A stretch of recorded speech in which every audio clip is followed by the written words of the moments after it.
All eyes will be on President Xi Jinping and US President Donald Trump to see if the two leaders will meet to resolve their trade dispute. Earlier this week, Trump made it clear that he was ready to meet Xi, while China has been pretty quiet about the meeting. I think President Xi of China, great relationship with him. I think he'll be there. We are scheduled to talk and to meet. I think interesting things will happen. Let's see what happens. Right now, we're getting 25% on $250 billion worth of goods. So a lot of money is pouring into our treasury. Meanwhile, the US president identified himself as the main hurdle to a China trade accord and once again accused Beijing of walking back on the terms. China is a major competitor, and right now China wants to make a deal very badly. It's me right now that's holding up the deal. And we're going to either do a great deal with China or we're not doing a deal at all. Look, we had a deal with China and then they went back on the deal. They said, we don't want to have 5 major points, so we changed it. But we had a deal with China. And unless they go back to that deal, I have no interest. Right now... Let's bring in Michael Every, Rabobank Senior Strategist for Asia Pacific. Michael, welcome back to the show. Last time you were here, you were commenting and telling us that there wasn't really a deal to be done between the US and China. And now the question really is, do you anticipate an end to the US-China trade tensions anytime soon? Or what has been going on will be the new status quo? I think that's an excellent question. It's a timely question, and it's a pressing question for everyone in the economy and in markets. And I have to say, my previous call, saying that I didn't see any grounds for a real deal to be done, still looks like a very good call to me. Most people in the markets had been assuming the question was, when is the deal done? What does the deal look like? I still don't buy that. We could potentially, given this is Donald Trump we're talking about, see the can kick down the road just a little way, just to try and get him over the line for the US election coming up in November 2020. That's your absolutely best case scenario. But even then it would be temporary, and as I said, it would be can kicking. More fundamentally, we have to live with US-China trade tensions going forwards. They're not going to get better, they're only going to get worse. I heard from the People's Bank of China Governor Yi Gang. He was saying that there's no red line for where the yuan could be. No number is more important than the other. The message that we're getting from him is that even if the yuan breaks 7, so what? So is this really the message that they are sending, and will China really allow renminbi to enter free fall? Well, yes and yes. For a very simple answer. I've been expecting a much weaker renminbi for a very long time for political reasons. China's internal dynamic isn't sustainable, and they need and will get a weaker currency as they continue to increase credit exponentially within the local economy to try and keep it moving forwards to less and less effect because the model itself needs changing. That dynamic is already baked into the cake. But once you start getting these external pressures from the US on the trade front, that's where China suddenly has an incentive to say, we're not even going to try and hold it up, we'll let it go. So that message was very significant because the governor's completely correct. What's the difference between 6.99 and 7.01? I mean, come on, nothing. Really, one of them's heaven and one of them's hell? Nonsense. Psychologically, that's important. And it is important that he's indicated that breaking through 7 isn't important. But we won't go through that line until politically China has decided that basically the bridges between the US and itself have been burned in the political dimension, at which point, okay, let's let the economic fundamentals come to the fore more than they have so far, at which point, first of all, we'll probably see a test above 7 just for a few days to show it can happen, and then we'll go back under.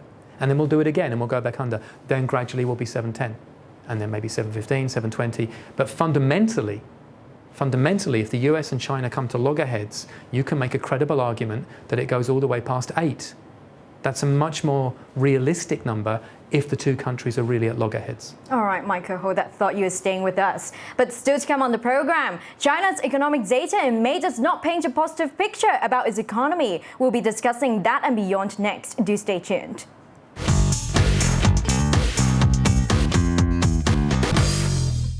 Welcome back to All About Money. China's overall trade surplus came in significantly more than expected in May as the trade spat between Washington and Beijing drags on. The larger trade surplus came as China's exports surprisingly increased last month, while imports came in worse than estimates. Meanwhile, the world's second-largest economy's inflation pressure continued to increase as supply shocks pushed up food prices while car sales plunged.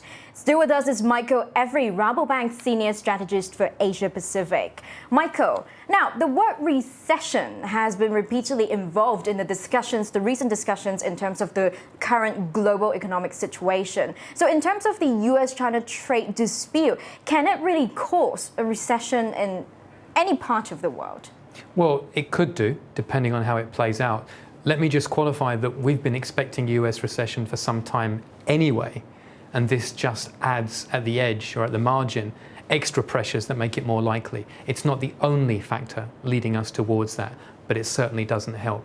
But if we were to see a recession, yes, we would see a recession in the US, and we do think that will happen next year. But anyone thinking that a US recession stays in the US has never picked up a history book, because I can assure you when the US sneezes, the rest of the world still catches cold. So it will flow back to Asia, absolutely, at which point it's not just a US recession we're talking about. I would like to bring the focus to one of the commentaries that you've made recently, because you were commenting on Beijing's commercial and business practice, and you were basically describing that all China does is sell and not buy. And what they do is basically when they decide to enter a market segment around the world, they would throw money and science at it until they could undercut their competitors by, say, 50 or 60%. So if this is the approach that China is going to take going forward, they are making no compromises, does that mean the global market would really have to make some adjustments in terms of getting used to Beijing? Well, I think that's an excellent question. And again, if you pick up a history book rather than just looking at a Bloomberg screen, for example, you will see that exactly that dynamic, which you described, me describing, is why we have the trade war today. Because when you have an economy, particularly a large economy, which has an economic model which is very effective and very efficient, don't get me wrong, which is, okay, we want to target this particular sector with this technology because there's lots of profits in it and lots of positive spillovers to us domestically, and we're going to throw credit at it, channel capital into it, and get better and better at it, try not to buy from others and sell to others to get that cash coming in to develop. When you have that model, it always creates political tension with the other countries who are basically being forced to buy your product and watching their industries close down and shipped across back to the other country. It always has, it always will. It's not free trade that you're practicing if you practice that economic model. It's a word that people weren't talking about up until very recently, a very old word that I've been using for a long time because I have read my history, called mercantilism, where effectively you run your economy like a national shop where you try and buy low and sell high and make sure you're always running a profit, which means you're running a trade surplus. And it is, as I said, a very effective tool. And guess what?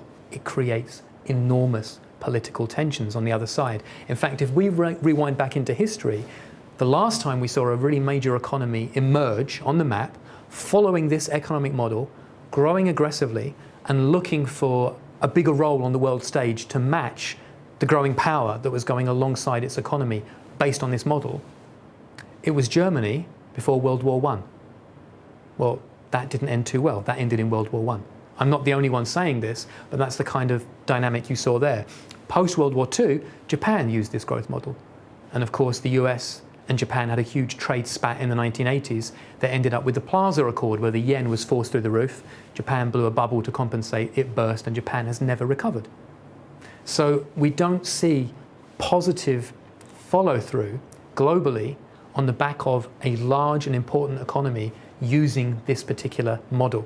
So it may feel brilliant for the one who's doing it, but history shows you always get a pushback, which is why I wasn't surprised the trade war happened, why I argued last time I was on the show there isn't a deal that can be done because it's fundamental to China's model and it's in the US interest. Forget about higher prices at the margin for some products, it's in their interest to say no more of this. It was always a question of when this clash would happen and how many dimensions it will spread to, rather than if it would happen.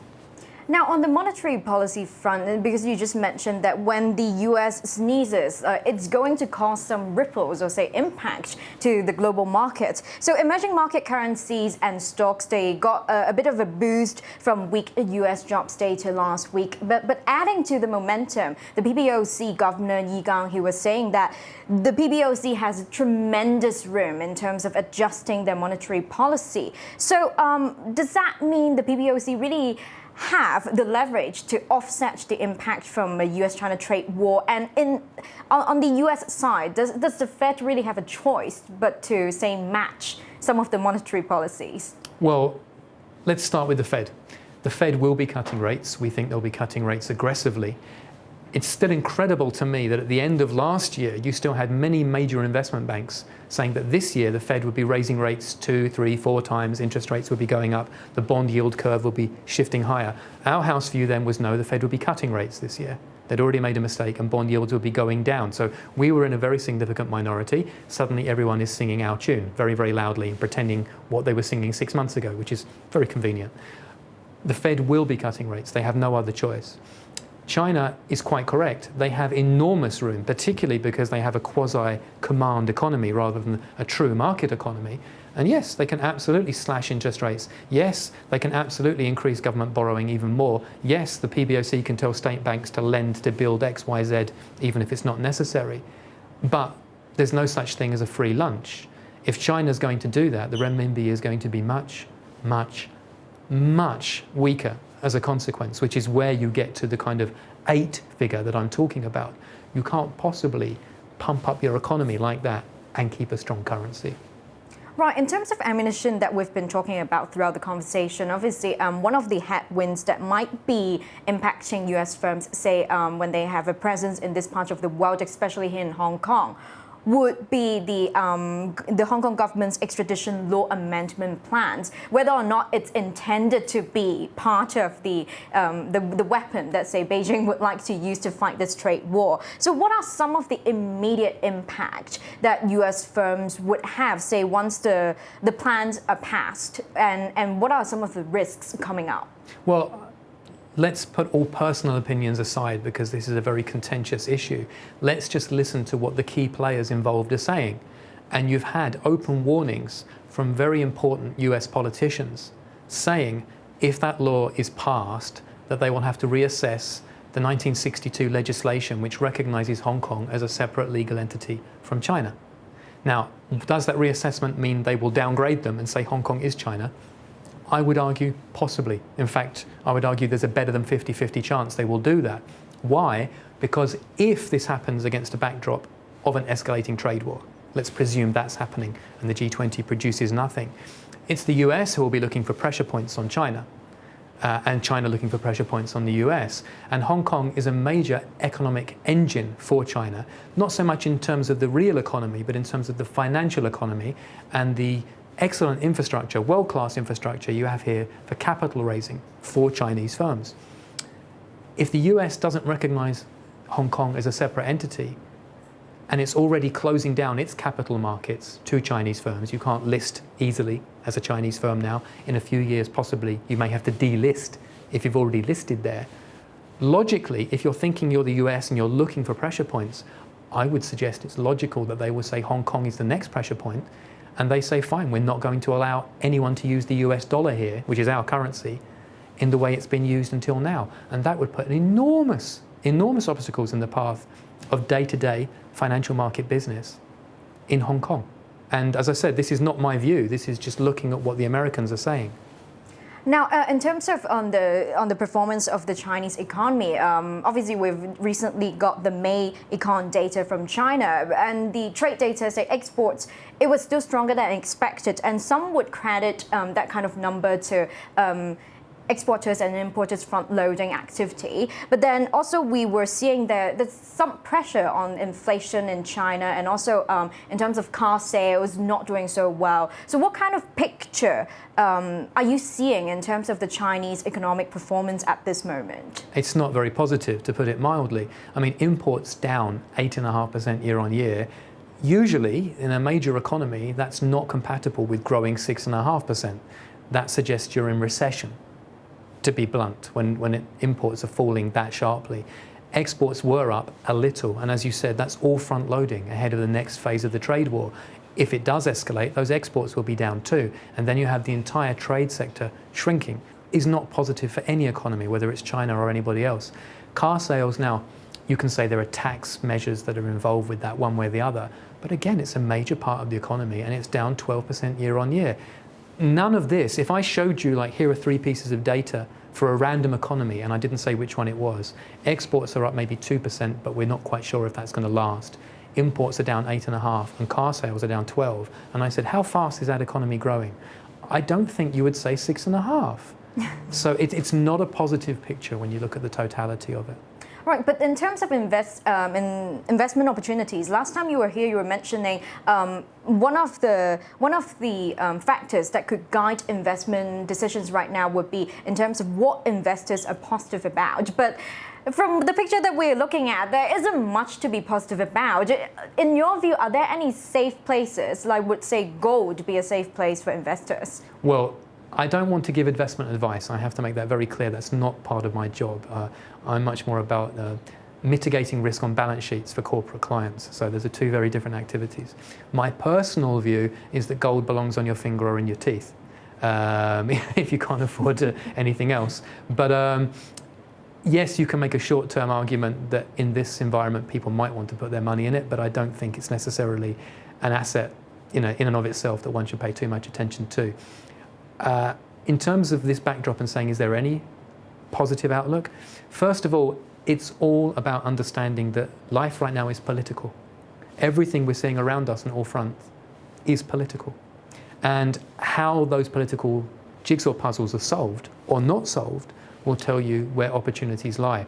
Now, you don't have to agree with anything I've said as a viewer, but if you do agree it's political, which I think we all can, it's up to you to say how that jigsaw puzzle is ultimately arranged, and that will show you where value lies and where it doesn't lie. And my answer may be very different from your answer or anyone watching their answer. All right, thank you so much, Michael. That was Michael Every, Rabobank Senior APAC Strategist. This is it from this edition of All About Money. We'll be back right here on HKIBC next Sunday. Good night.